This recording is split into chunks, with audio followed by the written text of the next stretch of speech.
Olá, tudo bem? Você confere a partir de agora mais um Universiência, um programa que é fruto da parceria entre TVs e instituições públicas de ensino superior nordestinas. Aqui a gente conhece as produções científicas que têm transformado a realidade de muita gente. Veja agora as pesquisas que vamos acompanhar hoje. Brasil e Estados Unidos pesquisam juntos como o desmatamento e o povoamento das cidades estão relacionados à proliferação do coronavírus.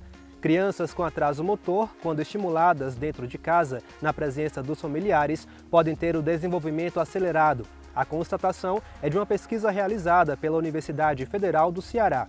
E ainda, deficientes visuais vão poder ter acesso à beleza dos azulejos das fachadas dos casarões do Centro Histórico de São Luís do Maranhão. Isso e muito mais você confere agora no Universiência.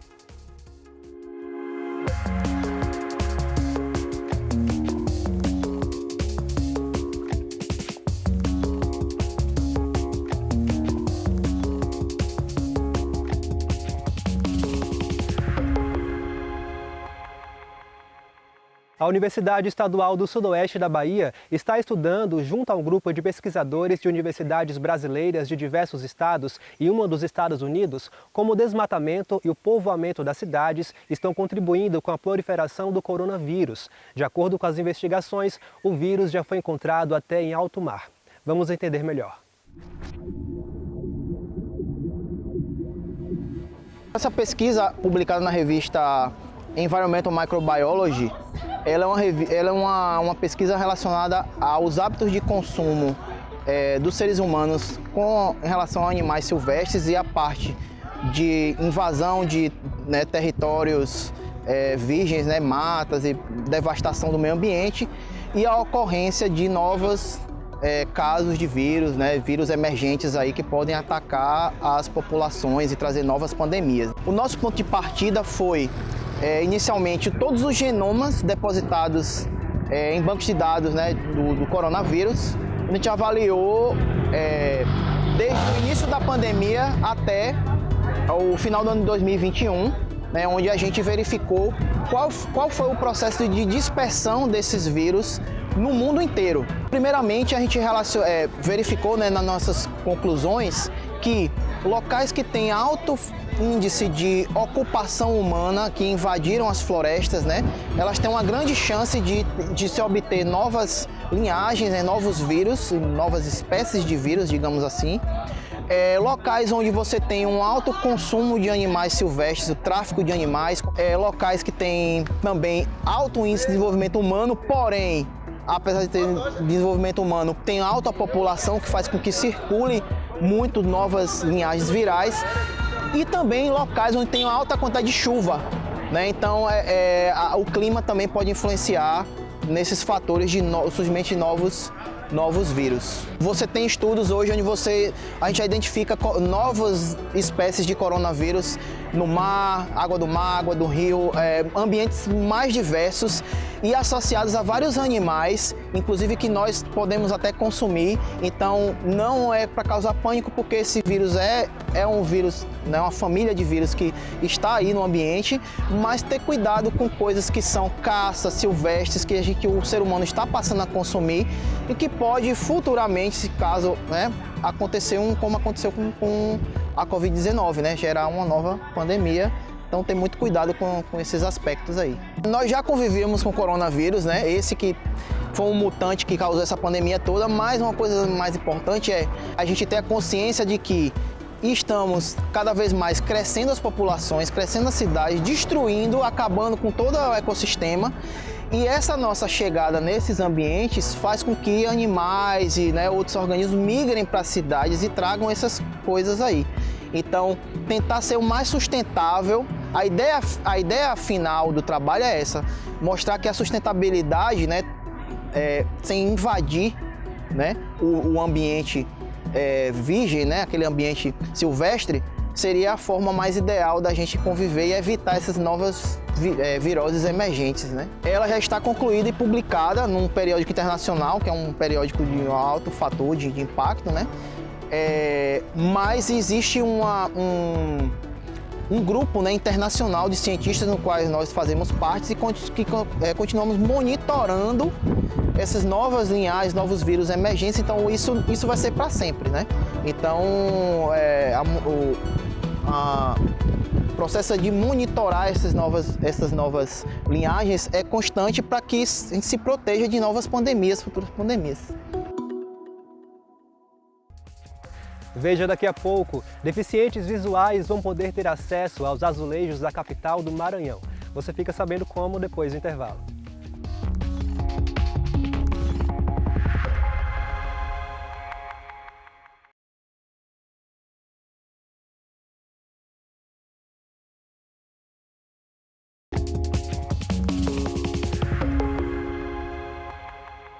Um estudo desenvolvido por pesquisadores da Universidade Federal do Ceará mostrou que mudanças simples nos cuidados com bebês de 0 a 2 anos podem trazer repercussões positivas para o desenvolvimento motor das crianças. Confira mais detalhes sobre a pesquisa na próxima reportagem. Em 2016, a gente entrou numa pesquisa de implementação, financiada pela Organização Mundial de Saúde. Na época a gente vivia, a questão do Zika vírus, muitas crianças, a preocupação com o desenvolvimento dessas crianças. Esse projeto, a gente avaliava o desempenho motor das crianças para detectar precocemente as possíveis crianças que tinham sido expostas ao Zika vírus, E para nossa surpresa, a maioria das crianças com Zika vírus já estavam em atendimento, já estavam sendo encaminhadas, não estavam mais na atenção primária, sem assistência. Mas a demanda por outras crianças, outras condições era grande. A gente observou que mesmo crianças sem nenhuma condição neurológica, condição de saúde específica, estavam apresentando atrasos motores porque não estavam sendo estimuladas de maneira mais adequada pelo seu ambiente domiciliar. E aí a gente voltou o olhar das nossas pesquisas mais para essa questão da criança típica, em que o ambiente em que ela vive, ou a família que ela está, muitas vezes, por não saber, reduz as oportunidades para ela se desenvolver bem, E aí a gente começou a pesquisar nessa área. Existem várias evidências, E de que essa estimulação no contexto, dando apoio a essa família para que eles sejam responsáveis por isso, muda a vida dessa criança em todo o contexto, nível de escolaridade, desempenho no trabalho, na vida adulta. O processo ele começa quando a criança chega para atendimento da puericultura e aí a fisioterapeuta faz a avaliação do desenvolvimento motor da criança. Os resultados dessa avaliação são compartilhados em uma planilha eletrônica que nós também temos acesso. Então nós entramos em contato com os pais dessa criança, que fica registrado também no prontuário, na planilha da criança, e convidamos para participar do projeto na sexta-feira de manhã, toda sexta-feira de manhã. A intenção é que a criança participe por 8 sessões, a criança e seus cuidadores, por 8 sessões, Enquanto isso, ela vai ser avaliada na metade, depois da 4ª sessão, e novamente depois da 8ª sessão também pela fisioterapeuta. E aí nós analisamos, se esse projeto, se essas intervenções, elas têm surtido algum efeito no desenvolvimento motor das crianças e também nas possibilidades de estimulação no lar, na casa da criança. Ela vivia num braço, ela não era muito desenvolvida, eu aprendi muita coisa aqui. Elas me ensinaram a ficar com ela mais no chão, brincar com ela, conversar, falar palavrinhas para ela começar já, uma coisa que eu não fazia muito, A intervenção parental é um tipo de intervenção precoce onde a família ela entra como principal responsável pelo desenvolvimento daquela criança. A gente prescreve o chão, prescreve um parquinho, prescreve a casa da avó. Tem mães que o chão não é possível, é uma barreira. E ela agora, como é que eu vou colocar no chão se não tem um piso? A gente diz, mas não tem avó, tem alguém perto, algum vizinho que você dê essa oportunidade de vivenciar, de tirar essa criança do berço, tirar da rede e colocar no chão. Então é mais ou menos essa proposta da intervenção parental. Também não precisa comprar brinquedo caro. É revista, é papel, é água, é areia, é grama, é chão. Então esses são os recursos que que a gente orienta, né, para que essas mães possam dar oportunidade, mães, pais, avós, irmãos, né? Antes, até os nossos pais mesmo, não sabem nada disso, tanto quando eu chego lá em casa, elas falam assim, menina, pra que isso? Isso é frescura, mas não é. Porque a criança, ela consegue desenvolver muito mais rápido quando a gente estimula ela, né? Que no futuro ela possa não ter nenhuma dificuldade. O que a gente concluiu na puericultura, né? Nesse segmento do desempenho motor? Primeiro, uma das barreiras é a questão da adesão das famílias, né? A criança não é neuroatípica, a criança não tem nenhum problema, por que eu tenho que estar acompanhando o desenvolvimento, né? A gente sabe que o dia a dia de toda mãe é muito difícil, ter outros filhos em outras atividades. E as crianças que chegavam na puericultura só aos 8, 9 meses, a gente via que tinha um desempenho motor menor, né? Os marcos elas vão acompanhar, elas vão andar, elas não vão ser, né, crianças neuroatípicas. Mas lá na frente as repercussões, né, no desenvolvimento, na aprendizagem, pode sofrer interferência. E as crianças que eram acompanhadas desde o começo, a gente via esse desenvolvimento, né, maior, esse desempenho motor maior. E se um dia a gente fizer um segmento, pudesse fazer o segmento dessas crianças, a gente iria poder comprovar, né, que a intervenção precoce, a intervenção parental, onde essa criança, essa família é orientada a estimular essa criança no ambiente domiciliar e não dentro do posto de saúde, ela vai ter repercussões muito positivas no desenvolvimento.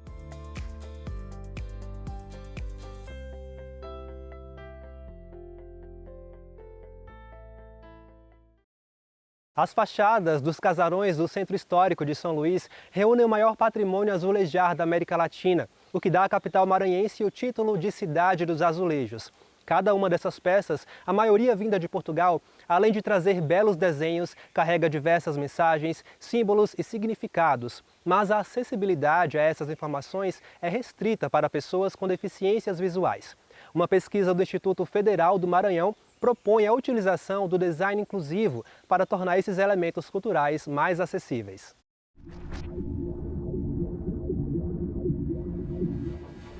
Eu sou a professora Ivana Maia. Minha pesquisa ela é voltada para o design de inclusão, né, e na associação da cultura às tecnologias digitais. Ela teve início na Universidade do Porto, em Portugal. Então, lá, o que se buscou com essa pesquisa?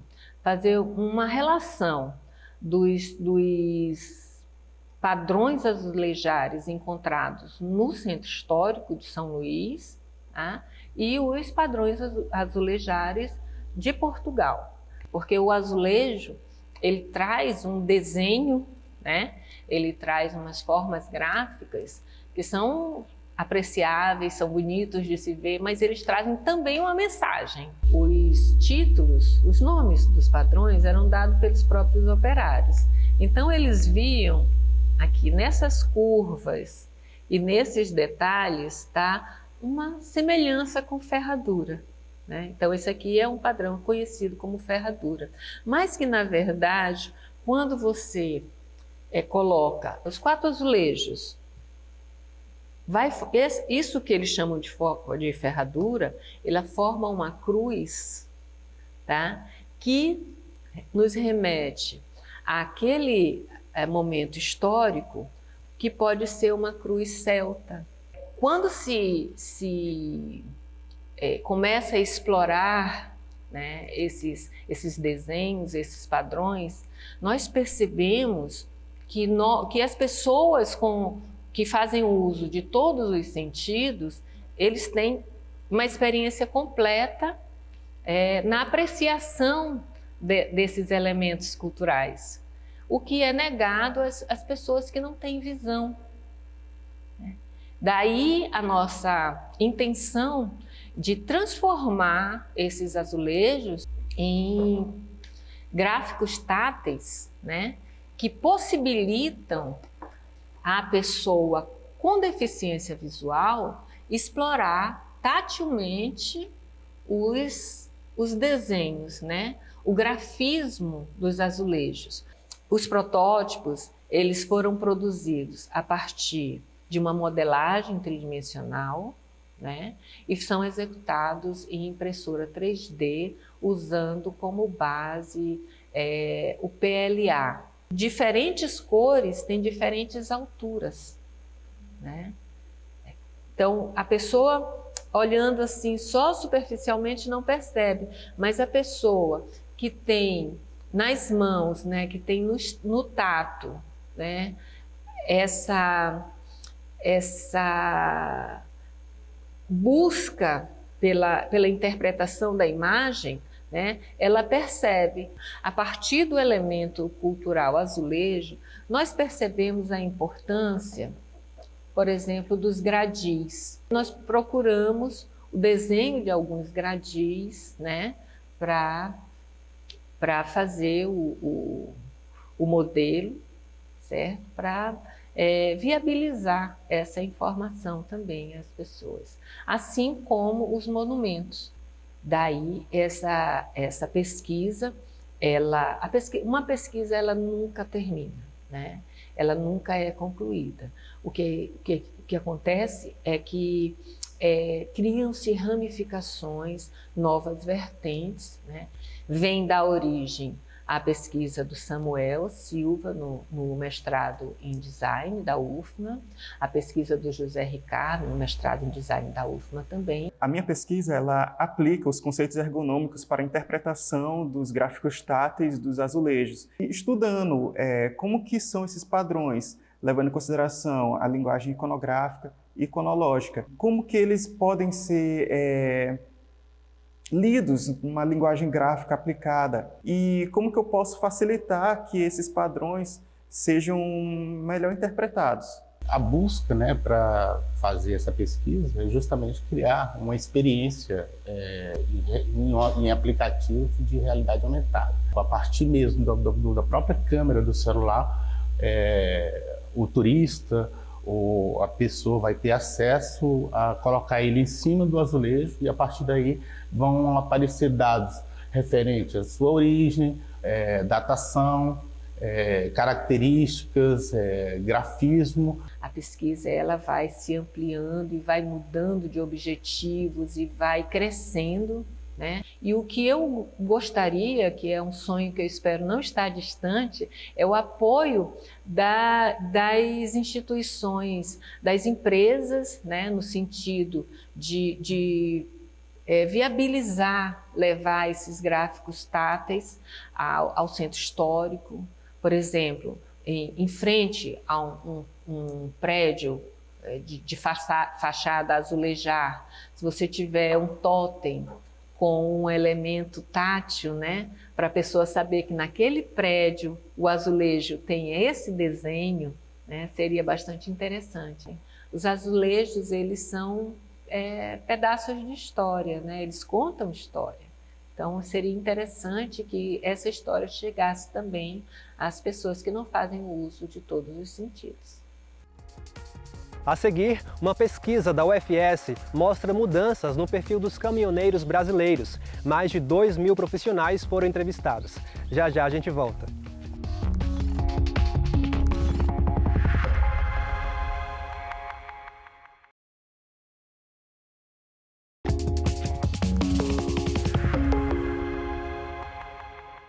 O perfil do caminhoneiro sofreu mudanças significativas nas últimas décadas no Brasil, desde o aumento do uso da tecnologia à precarização do trabalho nas estradas. É o que revela um estudo realizado por pesquisadores do Laboratório de Sexualidade, Saúde e Desenvolvimento do Departamento de Psicologia da Universidade Federal de Sergipe.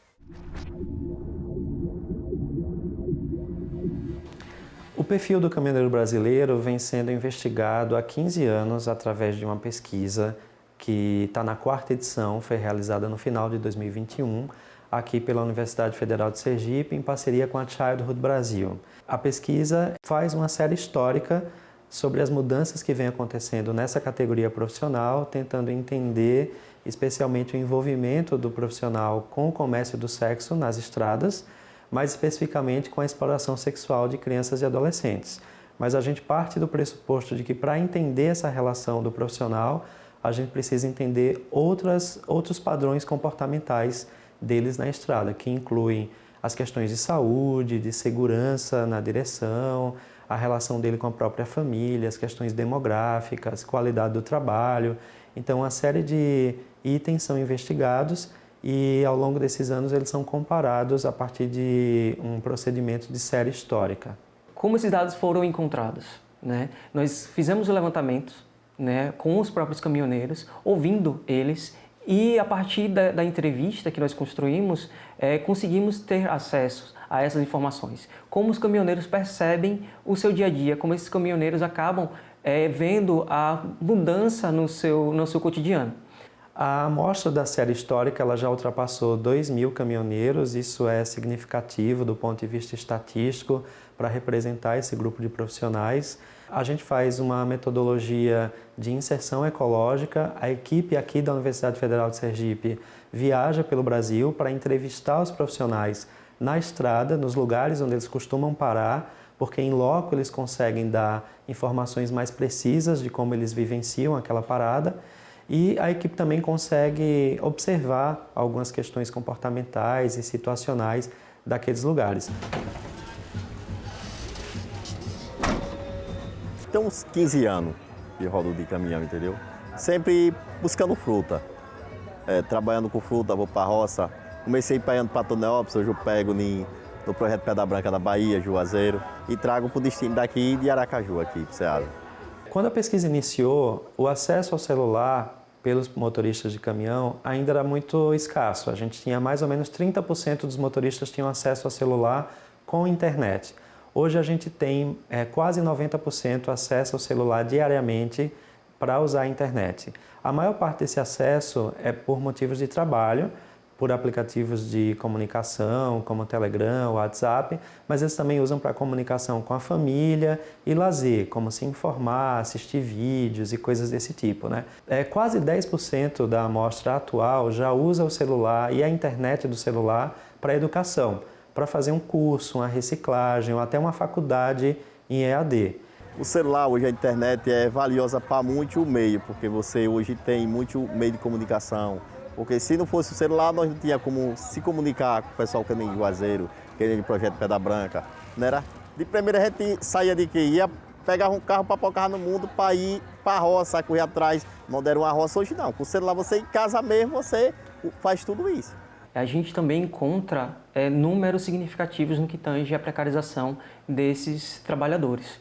Uma redução de 10% no salário desses caminhoneiros, né, que eram CLTs, e também uma redução significativa no salário de caminhoneiros autônomos, né? Então a gente encontra nesse processo de precarização essa diminuição da renda significativa e com isso, né, ele tendo que mudar todo o contexto de trabalho por conta desse processo de precarização. Não é uma vida fácil, é cansativa, tem dia de sono, a gente sai na segunda, chega na quinta, de tarde, já viaja na sexta, volta no sábado e a vida é assim. O caminhoneiro que anteriormente poderia fazer suas refeições em outros espaços, ele começa a fazer sua refeição cada vez mais no seu caminhão. Ele que delegava, né, a manutenção do seu caminhão para outros profissionais, necessariamente ele começa a fazer essa manutenção para poder manter o valor também que ele poderia ter com esse gasto. Ele começa a passar mais dias e horas na estrada, né, que isso acaba impactando também na relação dele com seus familiares, isso acaba também impactando, esses 4 aspectos, eles acabam impactando a qualidade de vida, impacta também na questão econômica desse caminhoneiro e também se intercala com a saúde mental desse indivíduo. A gente tem percebido uma mudança no perfil do caminhoneiro e essa mudança tem sido em vários aspectos positivas. Por exemplo, o próprio envolvimento dele com a exploração sexual de crianças e adolescentes, na primeira edição, tinha um autorrelato de 36%. Agora, na última edição de 2021, esse autorrelato caiu para 10% dos motoristas que admitem fazer sexo pago com crianças e adolescentes quando estão na estrada. Nas 2 últimas edições da pesquisa, eu estive em campo, né, e pude constatar a relevância dessa pesquisa para o caminhoneiro e também para a gente enquanto sociedade, para a gente poder compreender como esses profissionais impactam diretamente nas nossas vidas, como o seu papel é de suma importância e como eles precisam ser cada vez mais ouvidos. E o Universiência de hoje fica por aqui. No próximo programa traremos mais pesquisas para você conhecer. E já sabe, se você tem uma dúvida ou sugestão, envie para o nosso e-mail universiencia@uesb.edu.br que a gente explica por aqui em um outro programa. Tchau, tchau e até lá!